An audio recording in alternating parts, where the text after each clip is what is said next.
Heloïse Rozenblad. Heloïse Rozenblad, 27 augustus 1938. Eerste vrouwelijke procureur-generaal. Heloïse Nesta Rozenblad werd geboren op plantage Misgunst bij Groningen.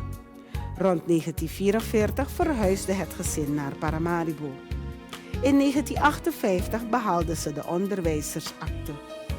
Ze werkte tot 1976 bij het onderwijs van de Evangelische Broedergemeente Suriname, EBGS, en behaalde de hoofdakte en de LO-akten Frans en Spaans. Rozenblad begon in 1973 de rechtenstudie aan de Universiteit van Suriname en studeerde in 1980 af. Dat jaar werd ze als eerste vrouw benoemd tot waarnemend substituut-officier van justitie. In 1990 werd ze advocaat-generaal en daarnaast plaatsvervangend procureur-generaal. In een tijd waarin vrouwen geen leidinggevende positie hadden op het parket.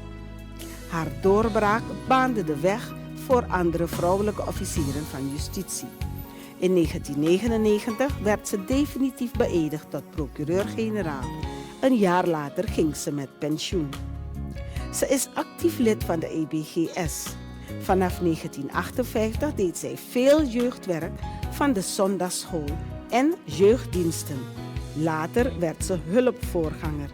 Sinds 1958 is ze lid van het Surinaamse Padvinstersgilde en was 17 jaar voorzitter daarvan. Ze werd 3 maal gedecoreerd in de ereorde van de Palm tot officier, commandeur en drager van het Grootlint.